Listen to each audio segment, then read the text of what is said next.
Mumbai पोलिसातले traffic constable Vilas Shinde यांच्या पार्थिवावर साताऱ्यातल्या शिरगाव या त्यांच्या मूळ गावी अंत्यसंस्कार करण्यात येणार आहेत। दरम्यान शिंदे यांच्यावरील हल्ल्याच्या निषेधार्थ आज वरळी बंदचं आवाहन करण्यात आलंय। सर्व पक्षांनी या बंदला पाठिंबा दिलाय।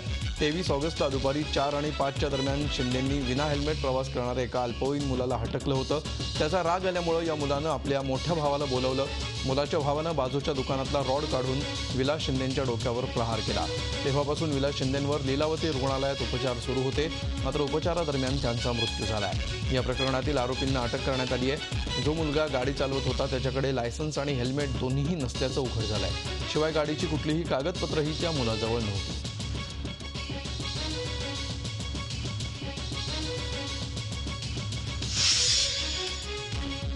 शिंदेंच्या मृत्यूची बातमी समजताच ते राहत असलेल्या वरळी पोलीस वसाहतीवर दुःखाची छाया पसरली आहे। नागरिकांना सुरक्षा पुरवणारे आणि राज्यात कायदा सुव्यवस्था राखणाऱ्या पोलिसांच्या सुरक्षेकडे सरकारनं लक्ष दिलं पाहिजे अशी मागणी तिथल्या नागरिकांनी केली आहे। शिंदेंवर हल्ला करणाऱ्या गुन्हेगारांना कडक शिक्षा व्हावी अशी अपेक्षा पोलिसांच्या पत्नींनी व्यक्त केली आहे। पोलिसांचा धाक राहील यासाठी अधिक कडक कायदे। हवालदार विलास शिंदे यांच्या मृत्यूनंतर मुख्यमंत्री देवेंद्र फडणवीस यांनी वरळी पोलीस वसाहतीत जाऊन शिंदेंच्या कुटुंबियांची भेट घेतली।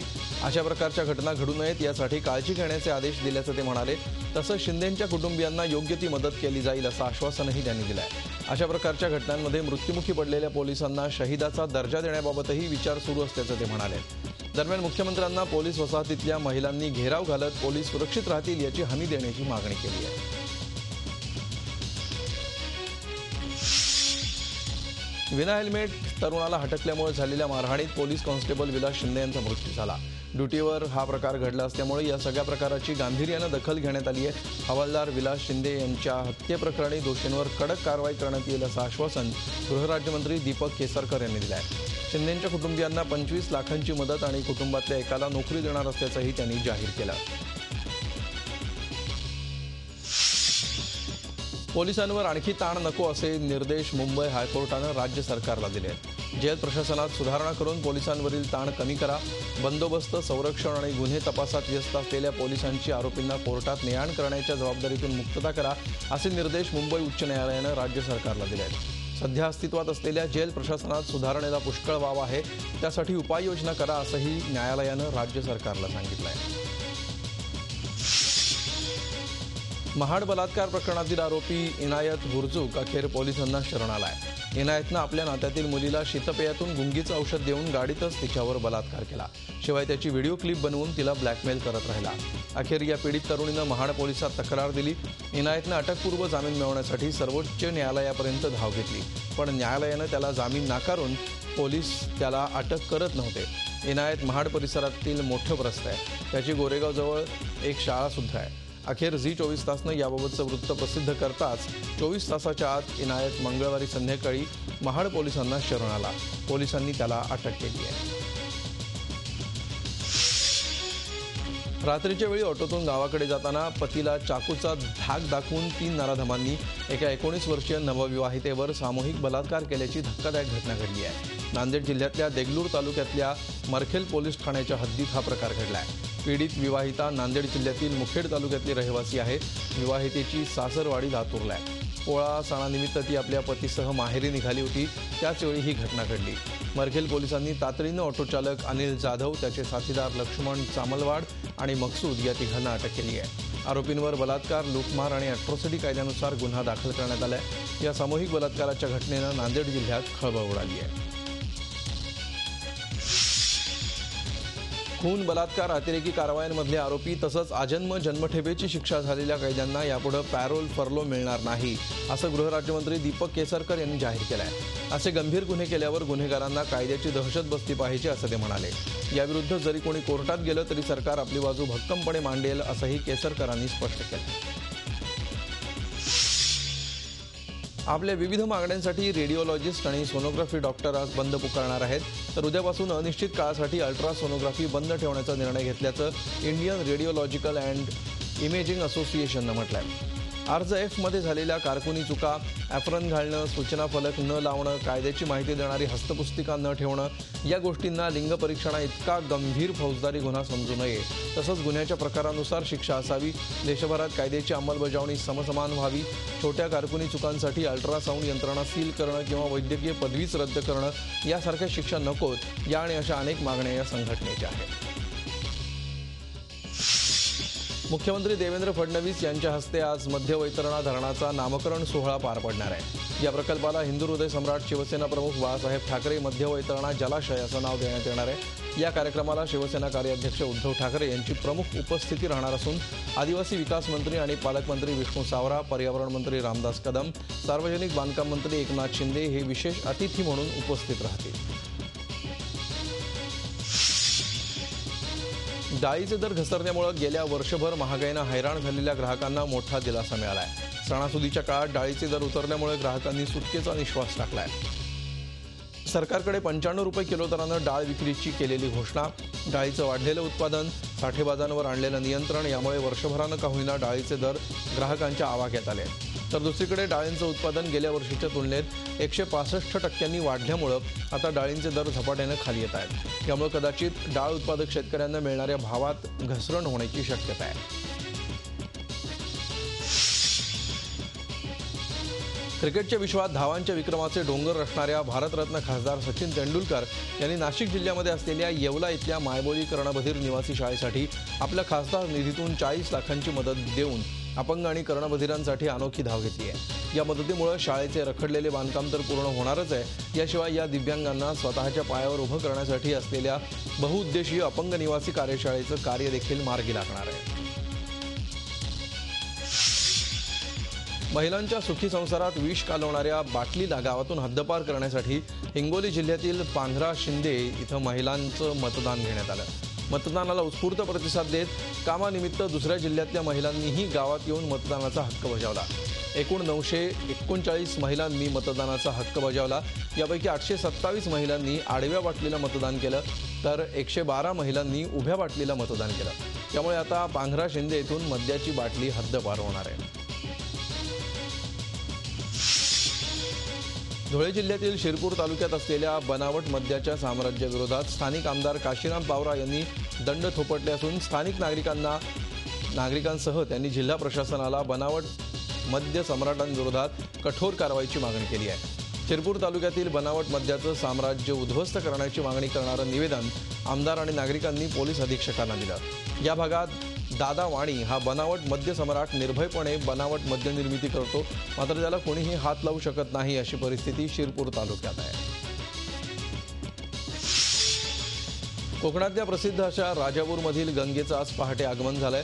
पहाटे 6 वाजता राजापूर जवळच्या उन्हाळे गावातल्या कुंडामध्ये पाण्याचा प्रवाह व्हायला सुरुवात झाली. यापूर्वी दर 3 वर्षांनी या गंगेचं आगमन व्हायचं, मात्र 2012 सालापासून दरवर्षी गंगेचं आगमन होत आहे. राजापूरची ही गंगा शास्त्रज्ञांसाठी गूढ मानली जाते. राजापूरची ही गंगा अनेकांचं श्रद्धास्थान आहे. उन्हाळे गावात ही गंगा अवतरते, मात्र यावर्षी श्रावण महिन्याच्या शेवटी आणि ऐन पावसाळ्यात गंगा अवतरली आहे. सध्या उन्हाळे गावातल्या 14 कुंडांमध्ये मोठ्या प्रमाणात पाणी आहे. गोमुखातून हे पाणी यायला सुरुवात झाली आहे. समुद्रात आलेल्या जोरदार पाऊस आणि वाऱ्यामुळे मिरकरवाडा येथील मच्छीमारांची फायबर बोट साखरी नाटे इथं पलटली. मुसाकाची बंदरात ही बोट जात असताना मध्येच वाळूच्या टेकडीला या बोटीनं धडक दिली आणि बोट पलटी झाली. फायबर असल्यामुळे बोटीला छिद्र पडलं आणि त्यामुळे बोट समुद्राच्या पाण्यात बुडाली. बोटीवरील 8 खलाशांना त्वरित बाजूच्या मच्छीमारी बोटींनी वाचवलं आणि बुडणाऱ्या बोटीला 2 बोटींनी दोर बांधला, मात्र बोटीवरील सर्व जाळी समुद्राच्या पाण्यात वाहून गेल्यामुळे मच्छीमारांचं नुकसान झालं. गडचिरोली जिल्हा परिषदेनं 2013 मध्ये 220 प्राथमिक शिक्षकांच्या बदल्या केल्या होत्या, मात्र या बदल्यांमध्ये गैरव्यवहार झाल्याचा ठपका ठेवून प्रशासनानं 2015 मध्ये या बदल्या रद्द केल्या.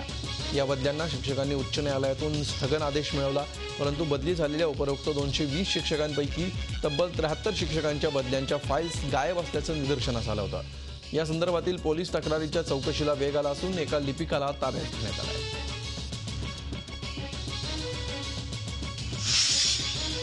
शहरातील श्रीमंत शिवराज प्रतिष्ठानच्या युवक युवतींनी एकत्र येऊन मुंबई आणि पुण्याच्या धर्तीवर ढोल ताशा पथकाची स्थापना केली. इंद्रेश्वर ढोल पथकाचं दिमाखदार उद्घाटन सोहळा नगरसेविका श्रीमती धनश्री वाशिंबेकर यांच्या हस्ते संपन्न झाला। त्यामुळे आता ग्रामीण भागातही ढोल ताशा पथकांचा निनाद ऐकू येऊ लागलाय। सध्या या पथकामध्ये 50 युवक युवती असून ते गेले महिनाभर दररोज सराव करत आहेत।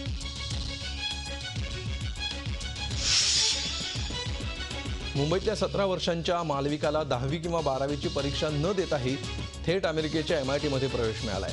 मालविका कॉम्प्युटर प्रोग्रामिंगमध्ये अतिशय हुशार आहे।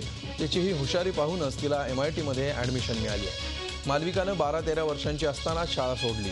विशेष म्हणजे तिला शाळेतून काढण्याचा निर्णय तिच्या आईचा होता। तिच्या आईनं तिला होम स्कूलिंग अर्थात घरातूनच शिक्षण देण्याचा विचार केला आणि ते यशस्वीही करून दाखवला। मालविका आता BSc करणार आहे। त्यासाठी MITनं तिला स्कॉलरशिप दिली आहे।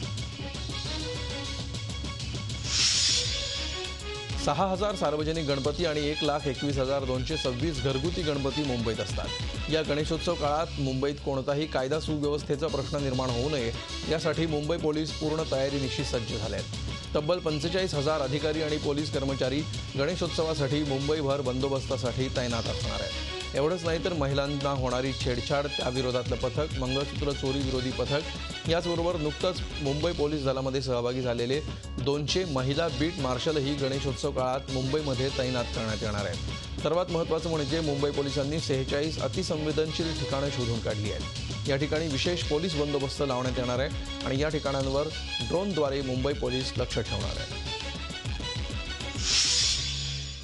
ठाण्यातील काही गतिमंद मुलांना एकत्र करून त्यांना गणेशोत्सवामध्ये वापरल्या जाणाऱ्या इको फ्रेंडली मकर तयार करण्याचं प्रशिक्षण हेरंबा आर्ट्सच्या कैलास देसले यांनी केलं आहे। पूर्णपणे इको फ्रेंडली असणारी ही मकर तयार करण्याचं प्रशिक्षण या मुलांना अवघ्या 2 महिन्यांपूर्वीच देण्यात आलं आहे। त्यातही इतक्या कमी कालावधीत या मुलांनी ही कला अवगत करून इको फ्रेंडली मखर ते विविध प्रकारचं सजावटीचं साहित्य तयार केलं आहे। या मखराची किंमत 250 रुपयांपासून 5,000 रुपयांपर्यंत ठेवण्यात आली आहे।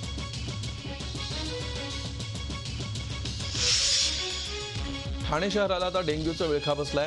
गेल्या 3 दिवसात 3 जणांचा डेंग्यूने मृत्यू झाल्याची माहिती आरोग्य विभागानं स्थायी समितीच्या बैठकीत दिली आहे। तर आतापर्यंत 237 जणांना डेंग्यूची लागण झाली आहे। 824 डेंग्यूचे संशयित रुग्ण आढळले आहेत। यामुळे ठाणेकरांचं आरोग्य सुस्थितीत आणण्यासाठी उपाययोजना काय करणार असा सवाल सर्वपक्षीय सदस्यांनी आरोग्य विभागाला विचारला आहे। दरम्यान या साथीमुळे ठाणेकरांमध्ये भीतीचं वातावरण आहे।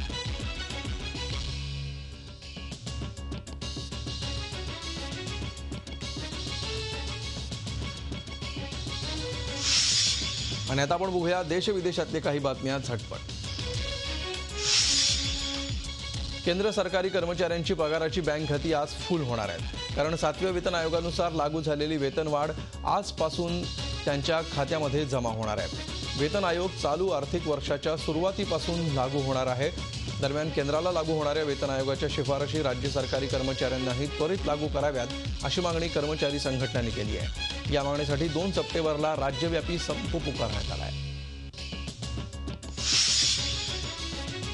आपचे मंत्री संदीप कुमार यांची आक्षेपार्ह सीडी सापडल्यामुळे दिल्लीच्या राजकारणात खळबळ उडाली आहे। हे सेक्स स्कॅन्डल उघडकीस आल्यानंतर अरविंद केजरीवाल यांनी संदीप कुमार यांची तत्काळ मंत्रिमंडळातून हकालपट्टी केली आहे। संदीप कुमार यांच्याकडे बालकल्याण आणि सामाजिक न्याय ही खाती होती। केजरीवालांच्या मंत्रिमंडळातील 3ऱ्या क्रमांकाचे मंत्री म्हणून त्यांच्याकडे पाहिलं जायचं। 2015 मध्ये झालेल्या निवडणुकीत ते आमदार म्हणूनही निवडून आले होते। या सर्व प्रकरणावर केजरीवाल मंत्रिमंडळातील उपमुख्यमंत्री मनीष सिसोदिया यांनी पत्रकार परिषद घेऊन खुलासा केला आहे। संदीप कुमार यांच्याशी संबंधित एक आक्षेपार्ह सीडी सापडल्यानंतर अर्ध्या तासाच्या आतच त्यांची हकालपट्टी केल्याचं सिसोदिया म्हणाले।